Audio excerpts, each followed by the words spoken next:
etc. Et a été un des acteurs importants du lancement de ce cycle long qui permettait de former des ingénieurs d'abord et des ingénieurs du secteur des hydrocarbures au départ. C'est un point que je voulais souligner et je crois que c'est important. Alors, sur le plan donc, pédagogique, le plan des difficultés. Le plan des difficultés qu'on a eu, on a eu dès le début.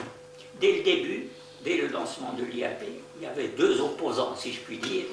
Il y avait d'abord le ministère de l'Enseignement supérieur ou le ministère de l'Éducation nationale, quand il n'y avait qu'un seul ministère, qui disait au ministère de l'Industrie, ce n'est pas vos attributions de former des gens. Ça, c'est l'université, c'est le ministère de l'Enseignement supérieur. Malgré que dans ces ministères, à l'époque, il y avait des amis qui m'ont Mohamed Ben Yahya, etc. Et la réponse était simple. Si l'université avait fait son boulot et avait mis en place des structures de formation pour les hydrocarbures, on n'aurait pas besoin d'aller. Mais comme rien n'existe, la nature ayant horreur du vide, on lance ces structures. Le jour où vous pouvez utiliser ces structures pour former, nous sommes d'accord. Et la parenthèse, c'est qu'au moment où on a cédé, par exemple, Essenia, après 84 et à Essenia, sur place, dans le centre, il y a toujours un derrick, il y avait une mini-raffinerie, il y avait des ateliers, surtout en mécanique, et il y avait l'école à feu. Tout ça a été pris par l'enseignement supérieur. Mais tout ce qui les a intéressés dans le centre d'Essenia, c'était pour construire des logements pour les enseignants, les élèves, etc. Et il n'y avait plus de formation en école à feu, il n'y avait plus de formation dans la mini-raffinerie, etc. Donc cet aspect-là est important à connaître. Donc il y a eu une opposition. Une deuxième opposition, c'était le ministère des Finances. Le ministère des Finances ne voulait pas reconnaître, disant que cette IAP ou ces instituts de formation n'ayant pas été créés, ne dépendant pas des ministères de formation, etc., il ne les reconnaissait pas et il n'y a jamais eu de budget, pendant toute la période de l'été, il n'y a jamais eu de budget donné par le ministère des Finances, donc normalement, pour le fonctionnement. Et là, il a fallu se rattraper à ce qu'on disait tout à l'heure. Et là, je cite au passage les astuces qu'on essayait de trouver pour régler les problèmes.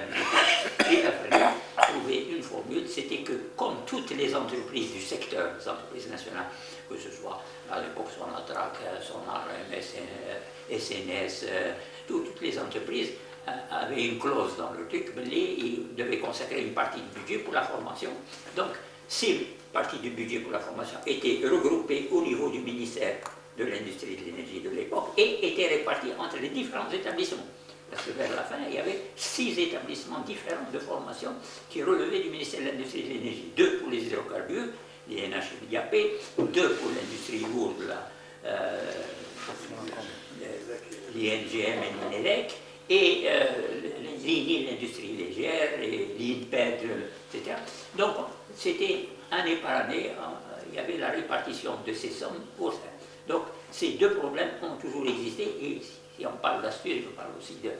La première opposition de l'enseignement supérieur a été encore plus violente au moment où le ministère de l'Industrie, Serpslem, a voulu lancer une formation pour la mécanique, le génie mécanique, et également pour l'électronique.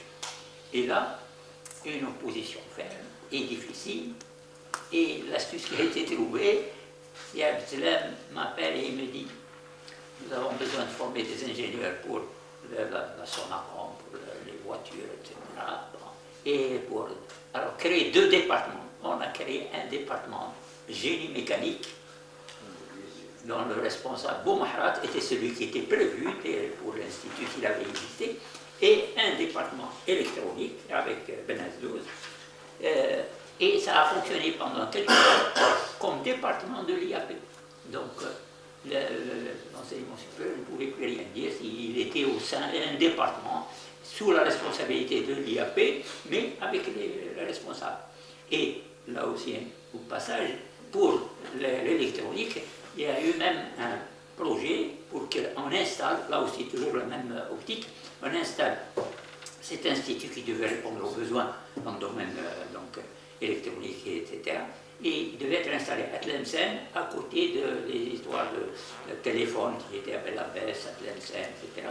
Et on avançait tout, et quand il a été terminé, toujours la même chose, l'enseignement supérieur à la veille d'une rentrée universitaire n'ayant pas de place et ayant peur des étudiants, etc. Il l'a récupéré et c'est devenu l'université de Tlemcen. Donc ça aussi, les difficultés ont toujours existé et on a essayé toujours de trouver des formules pour répondre aux besoins, c'était les besoins du pays. Alors sur ce plan-là, il y a, tout à l'heure j'avais parlé donc, des histoires de nomination, là aussi un élément, tout à l'heure j'ai dit, avant de rien, on partait de rien et on essayait de faire quelque chose, et maintenant il y a des difficultés autres, mais on n'a pas le même volontarisme. Et aussi, juste pour illustrer un peu cette histoire de volontarisme, je cite le cas, mon propre cas, à l'IAP. Comme je vous l'ai dit, on m'a appelé en septembre et on a démarré en octobre. Et le décret de nomination, non, d'abord le décret de création de l'IAP n'a paru que le 29 novembre. Hier, ça faisait 48 ans. Donc on a démarré pratiquement un mois et demi avant le décret de création. Et de plus, j'ai été responsable depuis septembre avec un ordre de mission signé du ministre. Et mon décret de nomination, que j'ai ici, n'a été signé que le 20 janvier, je crois. C'est un décret, donc, M. Gilles Barbier est nommé directeur général de l'Institut ingénieur du pétrole. C'est daté du 20 janvier 66. Donc, pratiquement 4 mois après le démarrage. Donc, à l'époque, on n'avait pas besoin de décret, etc. On travaillait avec le volontarisme. Plus que ça, décret donc, et on a démarré. Par ailleurs, mon décret de mise de fonction, il est mis fin en fonction de l'Institut ingénieur du pétrole, il est daté du 30 novembre 1984, mais je suis resté jusqu'à encore un mois, tout le mois de novembre, alors que le 30 novembre, il y a eu le décret mettant fin à mes fonctions, et il y a eu le 1er décembre 1984 toujours, M. Gilles Barbier est nommé secrétaire général du ministère de la Santé publique. J'ai tenu à rester encore un mois au sein de l'IAP pour essayer de faire une espèce de passation, etc.